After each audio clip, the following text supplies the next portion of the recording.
George Herbert Walker Bush, do solemnly swear that I will faithfully execute the office of President of the United States and will, to the best of my ability, preserve, protect, and defend the Constitution of the United States. So help me God.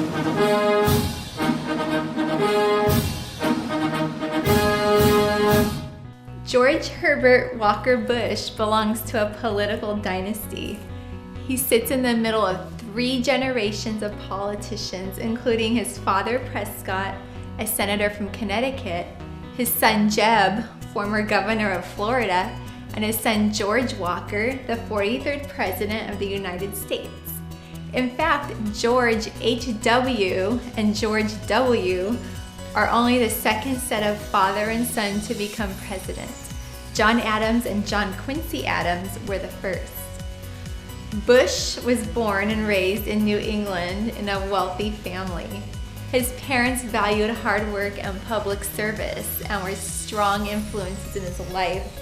He was educated at Phillips Academy, Andover, before joining the U.S. Navy and becoming a pilot, the youngest in the Navy during World War II. After he left the Navy, he attended Yale University and received a degree in economics. Bush decided to head out on his own after college and moved his young family to Texas, where he began to work in the oil business. He eventually relocated to Houston, Texas, and became involved in Republican Party politics, first serving as party chairman in Harris County, Texas, and then serving 2 terms in the U.S. House of Representatives from Houston's 7th District. After losing an election for a U.S. Senate seat in 1970, Bush was appointed the U.S. Ambassador to the United Nations by President Richard Nixon.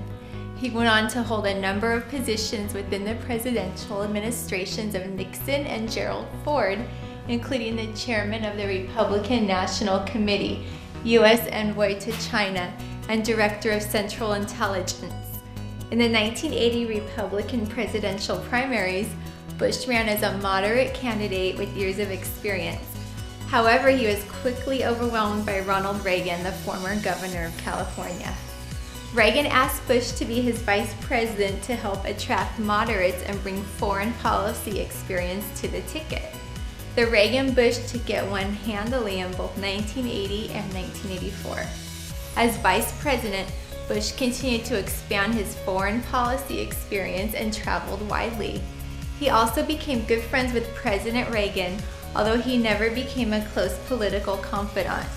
Bush was somewhat awestruck by Reagan's political skills, and according to some observers, he was mystified by the latter's hold on the public imagination.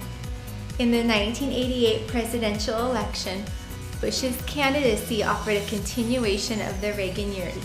He wanted to soften some of Reagan's programs and promise a kinder and gentler nation, but he did not advocate radical change or propose sweeping new legislation.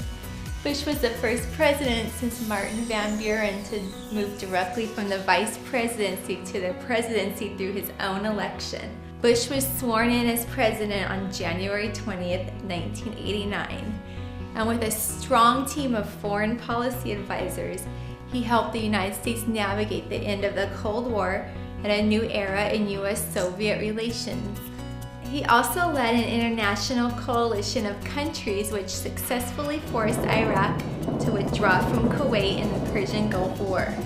Despite these successes, Bush lost re-election in 1992 when the American people, concerned about the economy, voted for change.